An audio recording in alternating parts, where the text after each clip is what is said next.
Ever wondered why it's so hard to escape the clutches of bad habits? Bad habits are like quicksand. The more you struggle, the deeper you sink.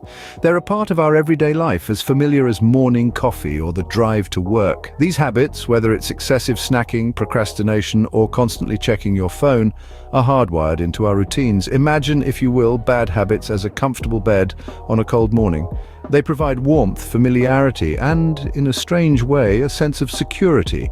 It's cozy and inviting, and the thought of leaving this comfort zone feels like a Herculean task. But here's the catch. This bed, as inviting as it may seem, is not conducive to growth. It's the same comfort that keeps us stuck in a cycle of negative impacts. Bad habits, while momentarily satisfying, are often detrimental to our health, productivity, and overall well-being.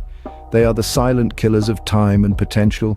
The allure of bad habits lies in their instant gratification. You light a cigarette, you feel relaxed, you put off a task, you get to enjoy a few more minutes of leisure, but these fleeting moments of pleasure come with a high price. They rob us of our long-term happiness and success. Breaking these habits often feels like trying to climb a slippery slope. The moment you make some progress, you slide back down into the familiar territory. It's frustrating, it's exhausting, and at times it feels downright impossible. But here's a thought to hold on to. Every habit was once a choice, and every choice can be changed. Yes, habits are deeply ingrained patterns, but they're not set in stone. With the right strategies and a hefty dose of persistence, you can rewrite these patterns. As daunting as it may seem, breaking free from these habits is not an impossible task. After all, the comfort of the bed is meaningless if it keeps you from seizing the day. To beat the enemy first, we need to understand it.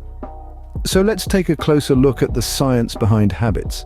Our brains are incredible machines, always looking for ways to save effort. This is where habits come in. They are the brain's way of streamlining our actions, creating automatic responses to specific triggers. Every habit, good or bad, starts with a psychological pattern called the habit loop.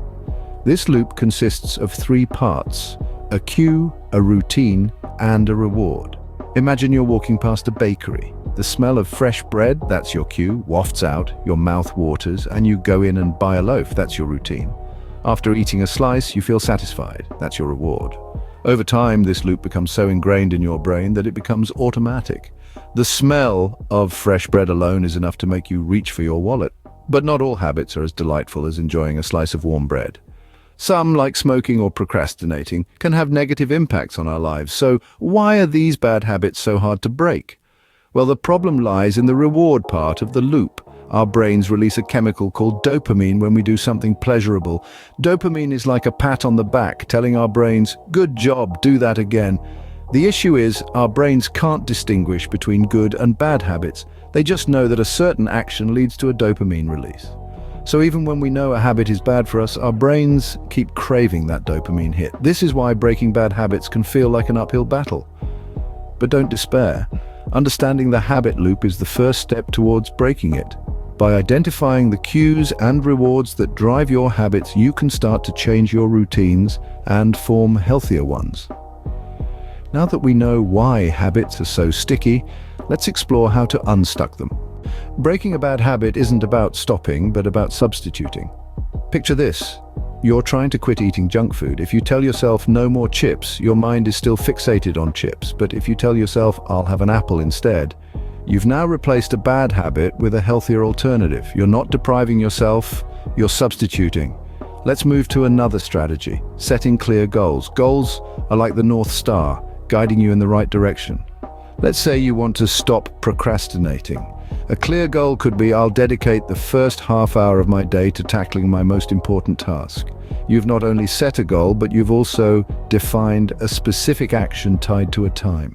The clearer and more precise your goals, the easier it becomes to follow through. Now let's take a moment to talk about mindfulness. Mindfulness is about being fully aware of the present moment without judgment. It's like turning on a spotlight on your habits. You start noticing the triggers, the routines, and the rewards. You start seeing the pattern, the loop. Let's say you have a habit of reaching for your phone the moment you wake up. Being mindful, you might realize that it's not the phone you're reaching for, but a way to wake up and to feel connected. Maybe what you need is a brisk walk or a few minutes of meditation, but remember, these are just strategies. They're tools in your toolkit. They're not magic wands that will make your bad habits vanish overnight. It's going to take time, effort, and patience, but every small step you take, every little victory, brings you closer to breaking that habit. And here's something to keep in mind. You're not just breaking a habit, you're reshaping your life. You're choosing health over harm, productivity over procrastination, mindfulness over mindlessness. Remember, breaking a habit is a process, not an event. So take a deep breath, set your eyes on the goal, and take that first step. You've got this. Rome wasn't built in a day, and neither will your new habits. Just as the grandeur of Rome is a testament to years of labor and determination, the formation of new habits is a result of consistent effort and patience. Persistence, dear listeners, is the bedrock of change. It's not about being perfect. It's about making progress, however small. It's about forgiving yourself when you slip up, because let's face it, setbacks are part of the journey. Think of it as a mountain climb. The ascent is tough, and there will be moments when you stumble, when you feel like giving up. But every time you get up, dust yourself off, and continue climbing, you're inching closer to the summit. That's persistence. It's important to remember that the path to breaking bad habits isn't a straight line. It's more like a winding road with ups and downs. There might be days when you fall back into old patterns, and that's okay. It's not about the fall, it's about getting back up. You see, the strength of a habit lies in its repetition. The more you repeat a behavior, the more ingrained it becomes. So it's only natural that replacing a bad habit with a good one requires time and repetition, but here's the silver lining. Every time you choose to act differently, you're weakening the hold of the old habit and strengthening the new one. So don't let the fear of slip-ups discourage you. See them as opportunities to learn, to grow, and to reaffirm your commitment to change. And remember, you're not alone in this journey.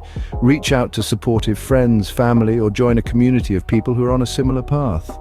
Sharing your struggles and victories not only keeps you accountable, but also provides the motivation to keep going. Breaking bad habits is a journey, one that begins with a single step. Are you ready to take that step today?